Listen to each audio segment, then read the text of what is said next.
Hey, it's Leanne here, and I am just taking some time out of my hike today to share what feels like probably one of the more important messages that I share with myself first and foremost, with my clients, and with anyone that I hope to impact across the span of my lifetime. And the message is this.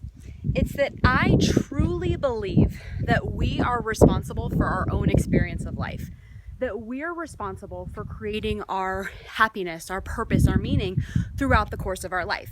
And absolutely, I understand that there's circumstances, there's events that can take us off course, that can make us feel unhappy or feel like we're lacking that purpose or don't know who the hell we are.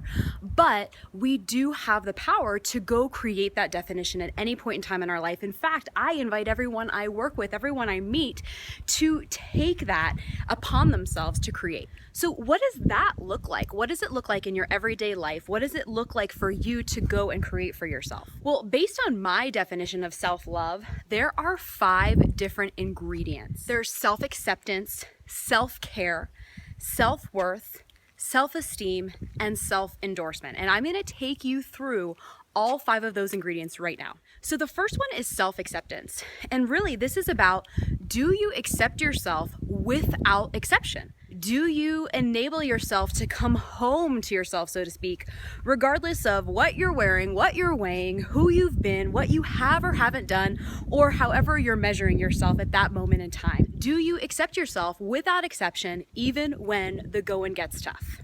The second ingredient is self-care.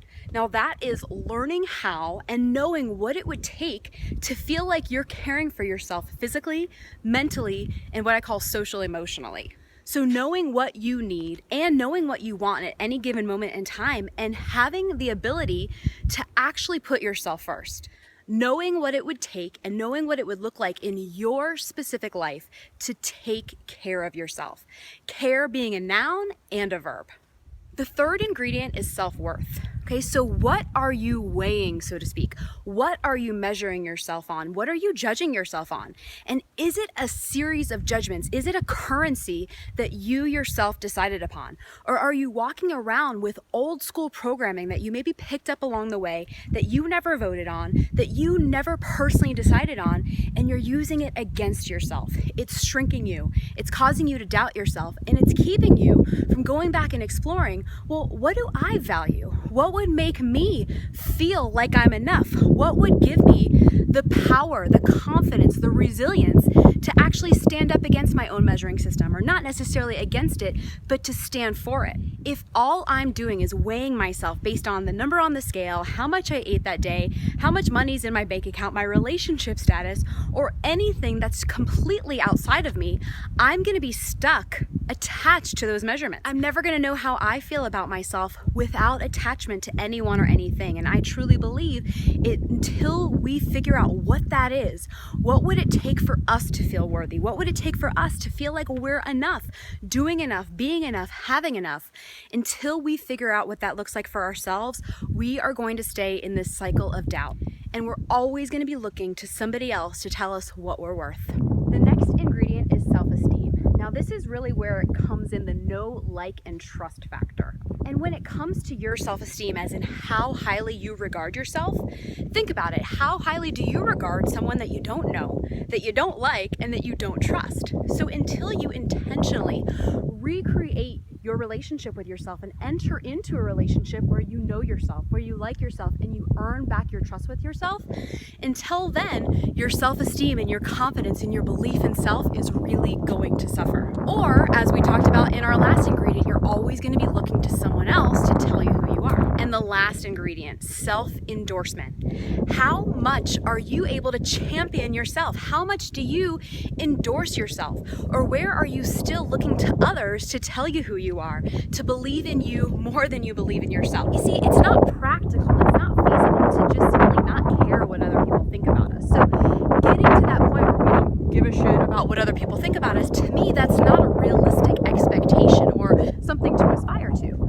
But what is possible is we can care more about what we say about us, what we think about us, what we feel about us.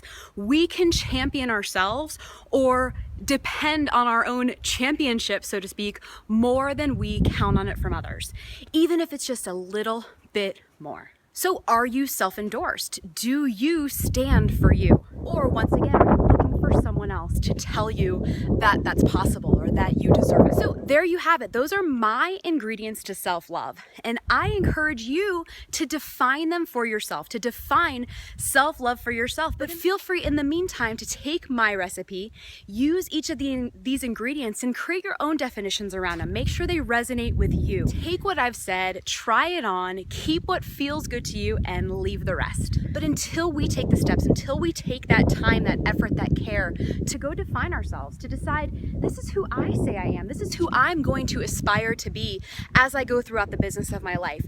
And this isn't another measuring stick of judgment. This isn't for you to go define yourself and then compare yourself or judge yourself or shame yourself.